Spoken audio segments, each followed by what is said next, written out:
ദശപുഷ്പങ്ങളെ കുറിച്ച് പറയുകയാണെങ്കിൽ ഈ കർക്കിടകത്തിൽ വിഷജന്തുക്കൾക്ക് ഏറ്റവും അധികം വിഷം കൂടുന്ന ഒരു സമയമാണ് കർക്കിടകം. അപ്പോൾ വിഷജന്തുക്കളിൽ നിന്ന് രക്ഷ നേടാൻ പഴയ കാലത്ത് ദശപുഷ്പം ചൂടുക, ദശപുഷ്പങ്ങൾ കൊണ്ട് പൊട്ടുണ്ടാക്കി തൊടുക, ഇതൊക്കെ ചെയ്തിരുന്നു. അപ്പോൾ അതുപോലെ തന്നെ ഈ ദശപുഷ്പങ്ങൾ ഉപയോഗിച്ച് കഞ്ഞി ഉണ്ടാക്കിയിട്ട് കഴിച്ചിരുന്നു പഴയ കാലം മുതലും മഴക്കാലങ്ങളിൽ, പ്രത്യേകിച്ച് കർക്കിടകത്തിൽ.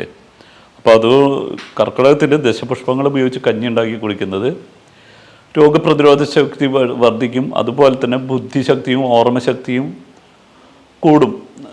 കാരണം ഈ കർക്കിടകം എന്ന് പറഞ്ഞാൽ നമ്മുടെ ശരീരത്തിനെ ഒരു പുതുക്കി പണിയുന്ന ഒരു കാലമാണ്.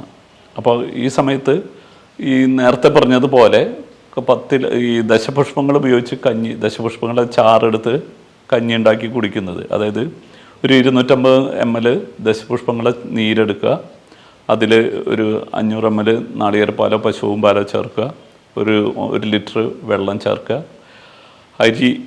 അരി ഗോതമ്പ് അല്ലെങ്കിൽ ഈ ചെറുധാന്യങ്ങൾ ചേർത്തിട്ട് ഒരു 50 ഗ്രാം എടുക്കുക, അത് ചേർത്ത് കഞ്ഞി ഉണ്ടാക്കി കുടിക്കുന്നത് പ്രതിരോധ ശക്തി വർദ്ധിപ്പിക്കുന്നതാണ്.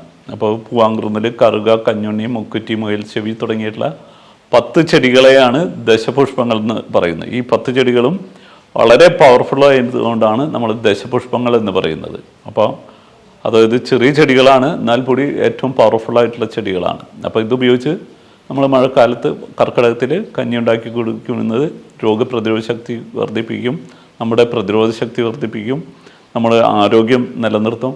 പിന്നെ ഈ മറ്റു ജന്തുക്കളിൽ നിന്നുള്ള ഉപദ്രവങ്ങളുണ്ടായാൽ പോലും നമുക്കൊരു പരിധി വരെ അതിന് തടയാൻ ഈ കഞ്ഞി കുടിച്ചുകൊണ്ട്, ദശപുഷ്പങ്ങൾ ചേർത്ത കഞ്ഞി കുടിച്ചുകൊണ്ട് ഗുണം ചെയ്യുന്നതാണ്.